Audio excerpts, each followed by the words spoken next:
ईशान बाकी बच्चों की तुलना में अलग बिहेव करता था और इसी वजह से हर बार परेशानियों में पड़ जाता था। आज ईशान को टेस्ट पेपर मिला था और जब वो घर आता है तो वो टेस्ट पेपर के बारे में भूल जाता है और उन्हीं टेस्ट पेपर से अपने कुत्तों के साथ खेलने लगता है और वो कुत्ते एक दूसरे टेस्ट पेपर छीनने के लिए लड़ने झगड़ने लगते हैं और वो टेस्ट पेपर फट जाते हैं। लेकिन ईशान को टेस्ट पेपर के बारे में कोई होश नहीं था। ईशान घर जाते ही शैतानियां शुरू कर देता है। ना तो वो अपने कपड़े उतारता है और ना हाथ धोता है और उन्हें गंदे हाथों से खाने लगता है। ईशान के भाई ने हिंदी के अलावा सारे सब्जेक्ट में टॉप किया था। तभी ईशान की मम्मी उससे टेस्ट पेपर के बारे में पूछती है, लेकिन उसे टेस्ट पेपर के बारे में कोई होश नहीं था और फिर वो खेलने के लिए भाग जाता है। ईशान अपने कुत्तों के साथ खेल रहा था, तभी वहाँ पर खेल रहे बच्चों की गेंद उसके पीछे आ जाती है। तो वो अपनी गेंद ईशान को देने के लिए कहते हैं, लेकिन गलती से ईशान से वो गेंद दूसरे के घर पर चली जाती है और वो बच्चे ईशान को वो गेंद उस घर से लाने के लिए कहते हैं, लेकिन ईशान वो गेंद लाने नहीं जाता और उन्हीं की ओर देखने लगता है। तो उनमें से एक लड़का गुस्सा हो जाता है और ईशान को मारने लगता है, जिससे ईशान के हाथ और माथे पर चोट लग जाती है। वो लड़का ईशान का हाथ मोड़ रहा था, इसलिए ईशान अपने बचाव के खातिर उसे काट कर भाग जाता है। ईशान को काफी चोट लगी थी, इसलिए वो छत पर रो रहा था। लेकिन फिर वो लड़का अपनी मम्मी को झूठ बोलकर ईशान के घर पर ले जाता है और उसकी मम्मी ईशान के बारे में खूब उल्टा सीधा बोलती है। ईशान के पापा बिना ईशान की बात सुने गुस्से में उसे एक थप्पड़ मारते हैं। लाया ऊपर से उस पर यह भी इल्जाम लगा दिया कि उसने उसकी शर्ट भी फाड़ डाली थी। अब ईशान ने उसकी टी शर्ट नहीं फाड़ी थी, इसलिए वो सबके सामने ही उसे मारने लगता है। ईशान की यह हरकत देखकर उसके पिता और गुस्सा हो जाते हैं, क्योंकि हर वक्त कभी स्कूल से कभी मोहल्ले से उसकी शिकायत आती रहती थी। इसलिए वो कहते हैं कि अगली बार एक भी शिकायत आई तो वो ईशान को बोर्डिंग स्कूल भेज देंगे। ईशान के पापा ने ये नहीं देखा था कि ईशान को कितनी चोट लगी है और इसमें गलती किसकी थी, लेकिन ईशान की मम्मी उसे अच्छे से जानती थी, इसलिए वो कहती है अगली बार से उस लड़के के साथ मत खेलना। सुबह होते ही सभी लोग जल्दी जल्दी टाइम से उठते और अपने अपने काम के लिए निकल जाते, लेकिन ईशान आराम से सोता रहता था। ईशान की मम्मी ही उसे उठाती, नहलाती और तैयार करती थी, क्योंकि उसका दिमाग बाकी बच्चों जैसा नहीं था। स्कूल जाते समय वो कीचड़ में जंप मार देता है और उसी वजह से उसके जूते खराब हो जाते हैं और स्कूल वाले उसे बाहर खड़ा कर देते हैं। जब वो क्लास में बैठा था तो उसका सारा ध्यान बाहर ही था। टीचर उसे खूब चिल्लाती है, तब जाकर वो सुनता है और फिर जब टीचर उसे पढ़ने के लिए कहती है तो वो उल्टी सीधी बातें करता है कि टीचर वर्ड्स नाच रहे हैं वगैरह वगैरह, और उस सब की वजह से क्लास के सभी बच्चे हंसने लगते हैं। वो बहुत स्लो बोल रहा था तो टीचर उसे तेज से पढ़ने के लिए कहती है तो वो ऐसी हरकत करता है था, जिस वजह से टीचर उसे क्लास से बाहर कर देती थी। लेकिन क्लास के बाहर भी वो कुछ न कुछ करता ही रहता था। जब दूसरी क्लास के बच्चे कंप्यूटर क्लास जा रहे होते हैं तो वो ईशान को फिर से बाहर खड़ा देखते हैं और रोज रोज ईशान के बाहर खड़े होने की वजह से वो उसे चिढ़ाने लगते हैं। लेक्चर खत्म होने के बाद टीचर उसे अंदर जाने के लिए कहती है। तभी क्लास का एक लड़का पूछता है, तूने मैथ का होमवर्क किया कि नहीं, और पेरेंट्स से टेस्ट पेपर पर साइन करवाया। लेकिन ईशान ने होमवर्क नहीं किया था और उसने तो अपने टेस्ट पेपर को तो कुत्तों के खेलने के लिए डाल दिया था और खेलते समय कुत्तों ने पेपर को फाड़ दिया था। ईशान की चुप्पी की वजह से बच्चों को पता चल जाता है कि इसने कुछ नहीं किया, इसलिए सभी लोग कहते हैं तू तो गया, और फिर सब हंसने लगते हैं। ईशान के दिमाग में क्या चल रहा था कुछ पता नहीं चलता और फिर वो अपना बैग लेता है और स्कूल से चला जाता है। ईशान जब तक सारे लेक्चर खत्म नहीं होते वो पूरे शहर में घूमता रहता है। वो हर छोटी मोटी चीजों को होते हुए देखता और उन्हीं में खो जाता था और फिर वो स्कूल बस में आकर सो जाता है। ईशान बंक मारने की ये बात अपनी मम्मी को भी नहीं बताता, लेकिन रात को ईशान अपने भाई को बताता है कि उसने होमवर्क और टेस्ट पेपर पर साइन नहीं कराया था, इसलिए उसने बंक मार दिया। और फिर इंसान अपने भाई को एब्सेंट नोट लिखने के लिए कहता है।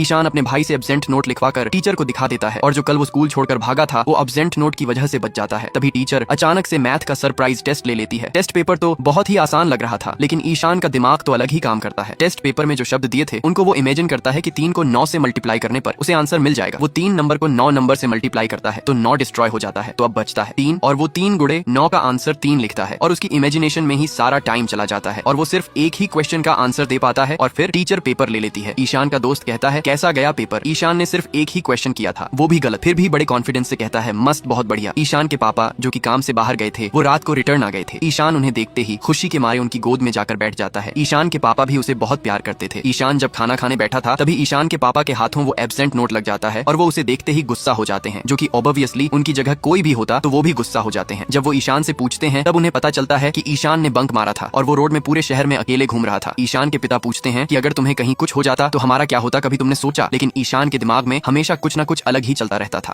ईशान नहीं बताता कि एब्सेंट नोट किसने लिखा था। अगले दिन टीचर्स पेरेंट्स मीटिंग के लिए स्पेशली ईशान के पेरेंट्स को बुलाती है। टीचर्स कहती है कि इसका ध्यान हमेशा बाहर रहता है और बार बार सुसु के लिए बाहर जाना है, ऐसा बोल बोल के पूरी क्लास को डिस्टर्ब करता रहता है। टीचर्स ने जो टेस्ट पेपर दिए थे पेरेंट्स से साइन कराने के लिए वो ईशान ने सबमिट नहीं किए थे, क्योंकि वो पेपर कुत्तों ने ईशान के साथ खेलते हुए फाड़ दिया था। टीचर्स कल का मैथ पेपर दिखाती है जिसमें उसने 3 गुणे 9 का आंसर 3 लिखा था और बाकी सब छोड़ दिया था, यानी कि ईशान का दिमाग पढ़ाई के अलावा हर चीज में लगता था। तभी प्रिंसिपल कहती है, देखिए आपके बेटे को वैसे भी तीसरी कक्षा में 2 साल होने वाले हैं, अगर ऐसा ही चलता रहा तो हम आपकी कोई मदद नहीं कर पाएंगे। और प्रिंसिपल ये तक कह देती है कि आपका बच्चा बदनसीब है और ऐसे बच्चों के लिए अलग से स्कूल होते हैं। सोचो उस समय ईशान के माता पिता के ऊपर क्या बीती होगी। ईशान की मम्मी ने बच्चों के खातिर अपना करियर, नौकरी सब कुछ छोड़ दिया था और वो हमेशा ईशान को हर चीज सिखाने में लगी रहती थी, लेकिन ईशान अपनी शैतानियों और मन मर्जी में रहता था। अब ईशान को सुधारने के लिए उसके पापा उसे बोर्डिंग स्कूल में भेजने के लिए अपने दोस्त से बात कर लेते हैं। ईशान अपनी मम्मी से कहता है कि मुझे बोर्डिंग स्कूल नहीं जाना, मैं पढ़ाई ध्यान लगाकर करूंगा। लेकिन ईशान के बेहतर भविष्य के के लिए अपनी ममता को एक साइड रखकर उसकी मम्मी को ये कठोर कदम उठाना पड़ता है।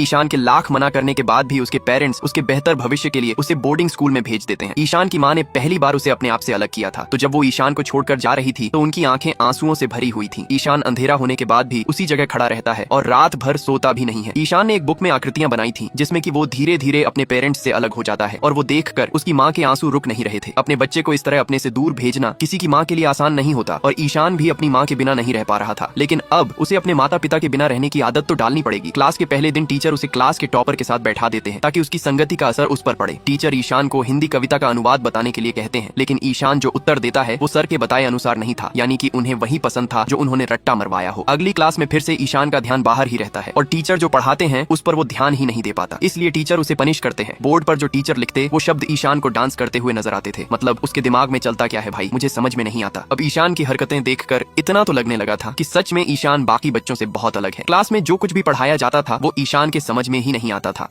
ईशान की हालत देखकर ऐसा लग रहा था कि उसे हेलुसिनेशन हो रहा है। उसे हिंदी के शब्द मकड़ी की तरह दिखाई दे रहे थे। ईशान वहाँ पर अकेला था, वो हमेशा बाकी बच्चों से अलग ही रहता था और टीचर जो भी पढ़ाते हैं वो उसके दिमाग में जाता ही नहीं है। धीरे धीरे ईशान का मानसिक संतुलन खराब होते जा रहा था। अब ये अपने पेरेंट्स से अलग होने की वजह से हो रहा है या पढ़ाई की वजह से, ये साफ नहीं पता चलता है। ईशान को लग रहा था यहाँ बोर्डिंग स्कूल में बच्चों को पनिश करने के लिए भेजा जाता है, लेकिन यहाँ पर पेरेंट्स अपने बच्चों को बेहतर भविष्य के लिए भेजते हैं। हर टीचर उसे डफर उल्लू का पट्टा कहते हैं क्योंकि उसके दिमाग में कुछ जाता ही नहीं था। क्लास के बाकी बच्चे उस पर हंस रहे थे। ईशान की वर्तमान स्थिति समझना बहुत कठिन था। जब ईशान के पेरेंट्स उसे मिलने के लिए आते हैं तो वो बहुत गुस्सा था। पहले तो वो अंदर से दरवाजा बंद कर लेता है और जब उसके पेरेंट्स उसे बार बार दरवाजा खोलने के लिए कहते हैं तब वो भागकर ग्राउंड के चारों ओर चक्कर लगाने लगता है। ईशान के दिल में क्या चल रहा है समझ में नहीं आ रहा था, साथ ही वो किसी चीज से डर रहा था। ईशान अपने पेरेंट्स से बहुत गुस्सा था। उसके पापा प्रिंसिपल से बात करके उसे अपने साथ एक दिन बाहर घुमाने के लिए ले जाते हैं ताकि उसका मूड फ्रेश हो सके। ईशान का भाई उसे ड्राइंग करने वाले कलर्स गिफ्ट करता है, लेकिन ईशान थोड़ा अभी भी नाराज था। रात को जब ईशान सो रहा था तो वो डर के मारे कांप रहा था, लेकिन ईशान की माँ ने उसे अपनी गोद में सुलाकर उसे शांत करती है।